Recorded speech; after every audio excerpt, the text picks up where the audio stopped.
spots, we opened up our agriculture sector immediately, and then followed it up by the construction sector, which employed most of the people.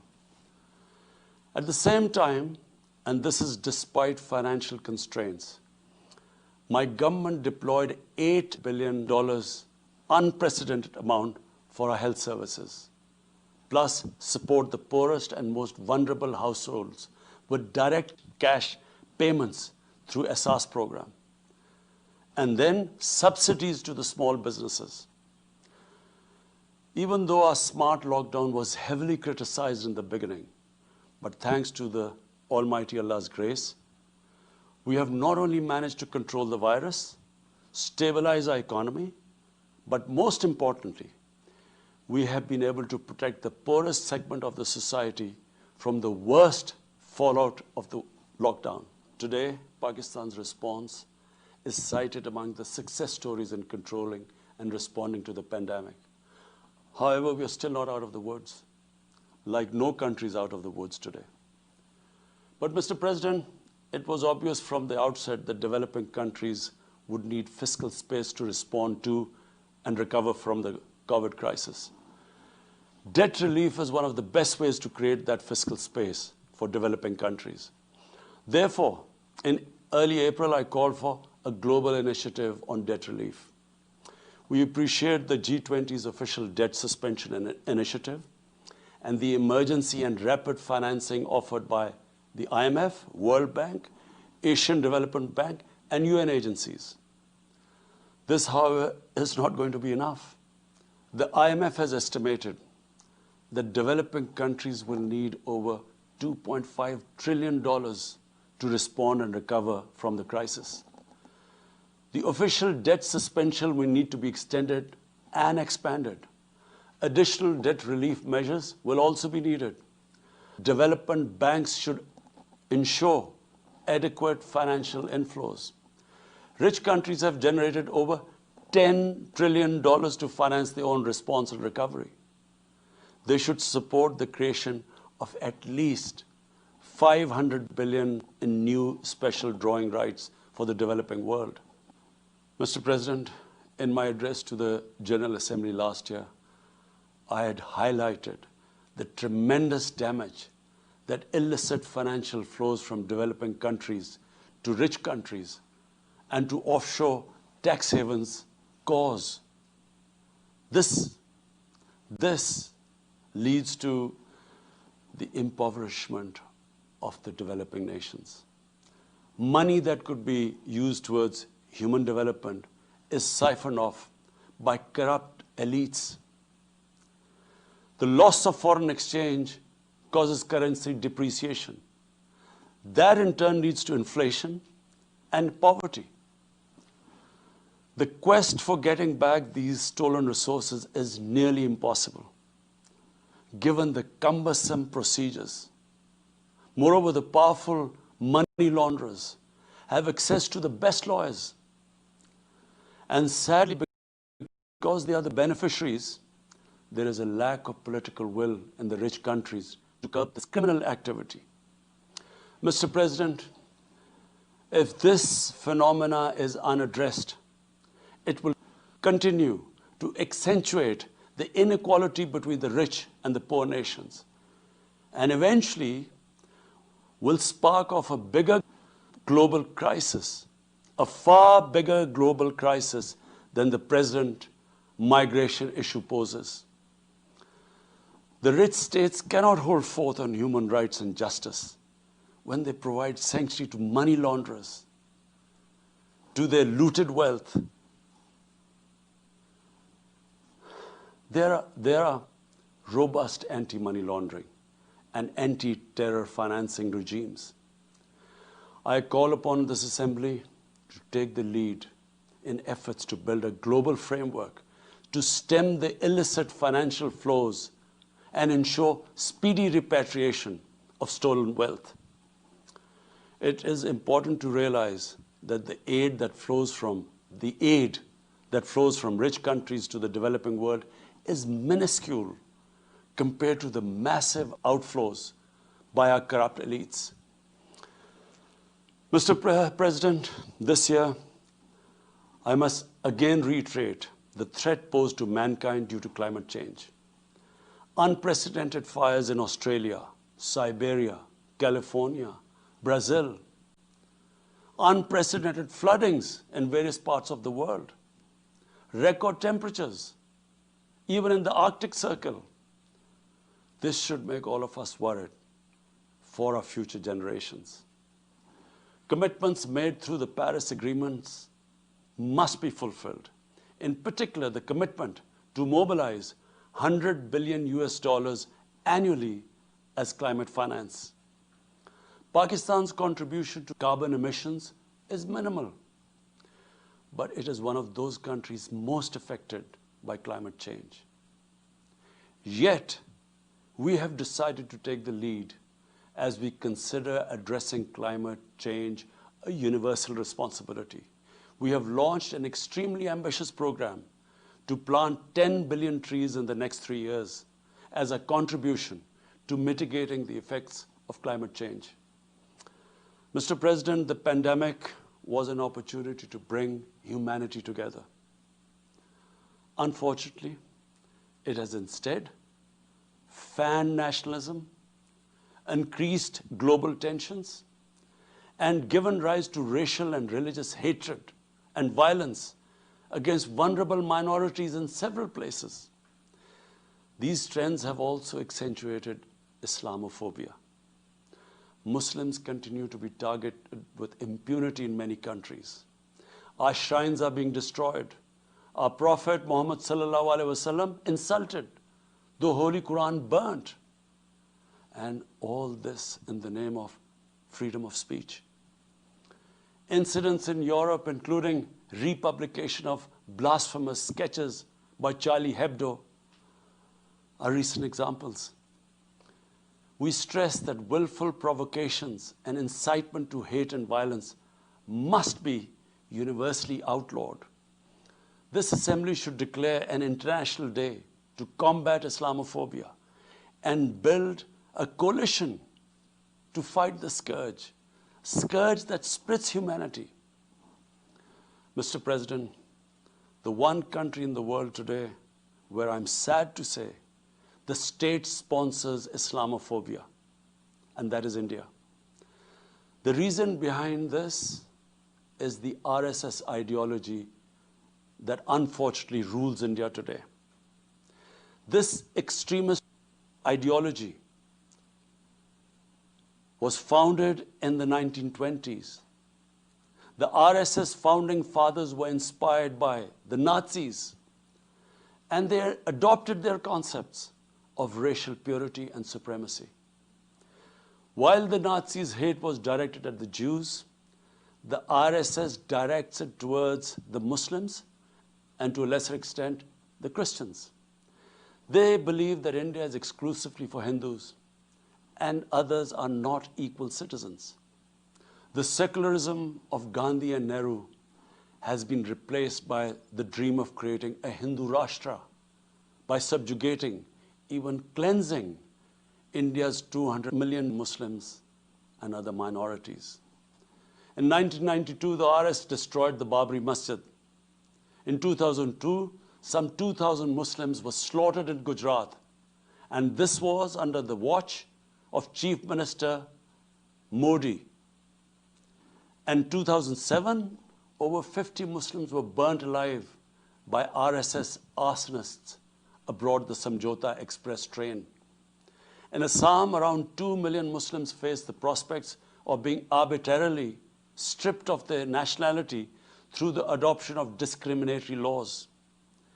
There are reports of large concentration camps being filled by Muslim Indian citizens. Muslims were falsely blamed, vilified, and victimized for spreading the coronavirus. They were denied medical attention on many occasions. Their businesses were boycotted.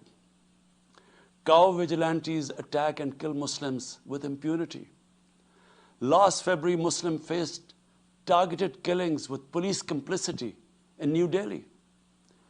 Mass registrations in the past have often been a precursor to genocide. For example, the Nuremberg laws in Germany in 1935, and then in 1982 in Myanmar. The Hindutva ideology is said to marginalize almost 300 million human beings, Muslims, Christians, and Sikhs. This is unprecedented in history, and this does not augur well for the future of India. As we all know, that marginalization of human beings leads to their radicalization. Mr. President, for over 72 years, India has illegally occupied Jammu and Kashmir against the wishes of the Kashmiri people and in blatant violation of the resolutions of the Security Council and indeed its own commitments to the people of Kashmir. On 5th August last year, India illegally and unilaterally sought to change the status of the occupied territories and deployed additional troops, bringing the total number to 900,000, to impose a military siege on 8 million Kashmiris. All Kashmiri political leaders were incarcerated. About 13,000 Kashmiri youth were abducted and thousands tortured. A complete curfew was imposed, accompanied by a total communications blackout. Indian occupation forces have used brute force, including pellet guns against peaceful protesters, imposed collective punishments, including the destruction of entire neighborhoods, and extrajudicially murdered hundreds of innocent young Kashmiris in fake encounters, refusing even to hand over their bodies for burial. The Kashmiri media and those daring to raise their voice are being systematically harassed and intimidated through the use of draconian laws. All of this is well documented in the reports of the United Nations High Commissioner for Human Rights, communications from the Special Rapporteurs of Human Rights Council, statements from human rights and civil society organizations. The international community must investigate these grave violations and prosecute the Indian civil and military personnel involved in state terrorism and serious crimes against humanity being perpetrated, I'm sad to say, with complete impunity. The objective of this brutal campaign is to impose what the RSS BJP regime has itself called the final solution for Jammu and Kashmir. To this end, the military siege is being followed by moves to change the demographic structure of the occupied territory. This is an attempt to obliterate the distinct Kashmiri identity in order to effect the outcome of a plebiscite envisaged in the UN Security Council resolutions. This action is in violation of the UN Charter, Council resolutions, and international law, particularly the 4th Geneva Convention. Changing demographic structure of occupied territory is a war crime. Mr. President, the brave Kashmiri people will never submit to Indian occupation and oppression. Their struggle is indigenous.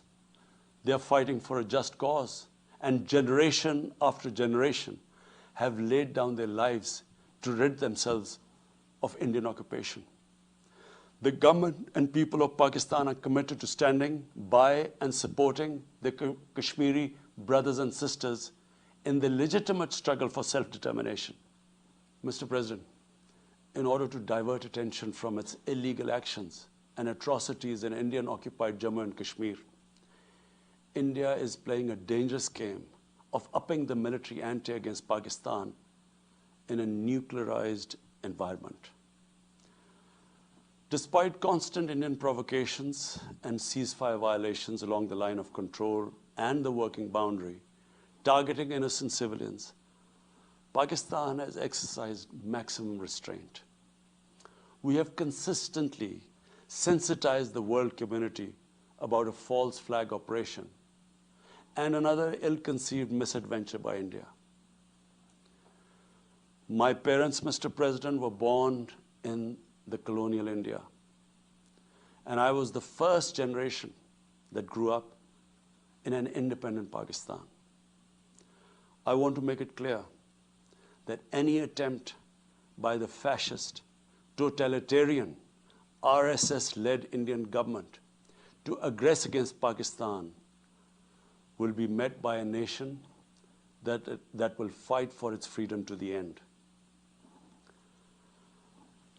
Mr. President, there will be no durable peace and stability in South Asia until the Jammu and Kashmir dispute is resolved on the basis of international legitimacy.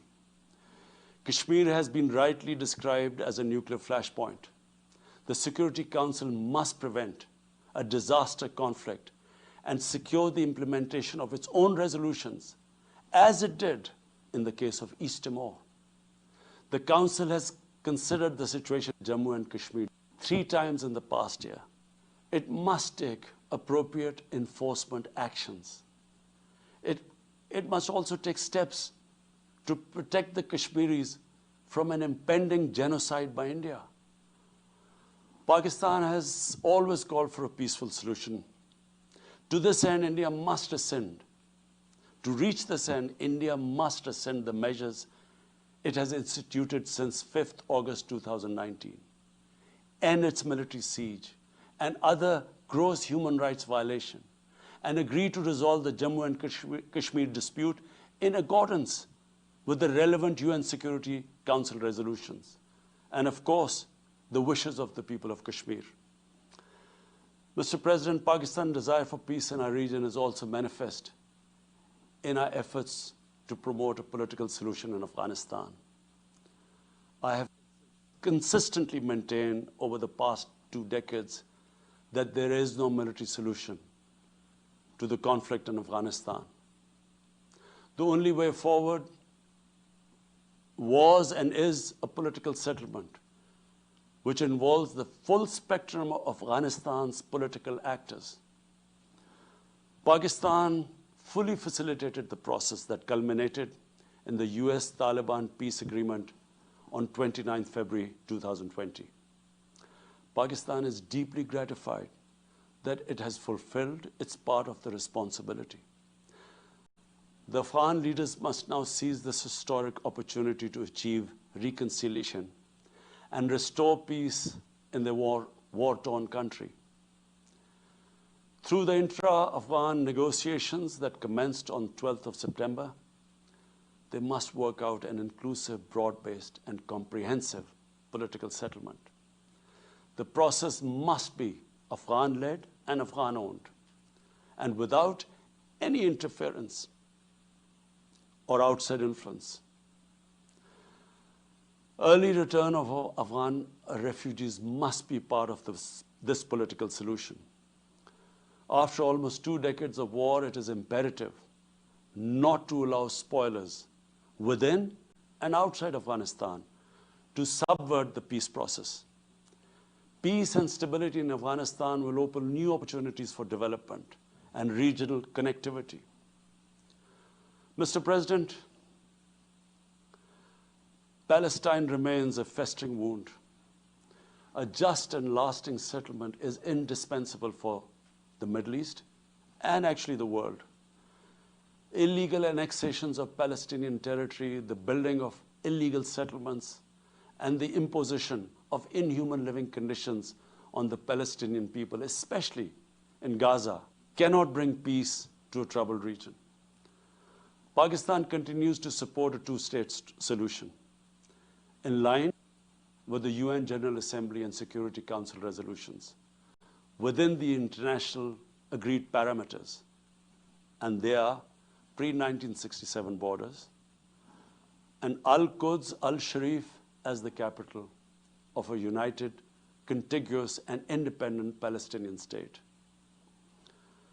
Mr. President, the United Nations remains the best legitimate avenue for collective action in managing international conflicts, fostering peace and security, promoting equitable development, and addressing global problems. I urge the Secretary General to take the lead in preventing global conflicts. He should convene summit-level meetings to address regional hotspots and resolve outstanding disputes. The United Nations should be made fully responsive to the challenges of our times. A comprehensive reform of the United Nations, including the Security Council, is essential to promote greater democracy, accountability, transparency, and efficiency. Pakistan will continue to participate actively in this process and endeavor with other member states to build a world where conflict is outlawed and equitable prosperity for all pursued in conditions of peace and security.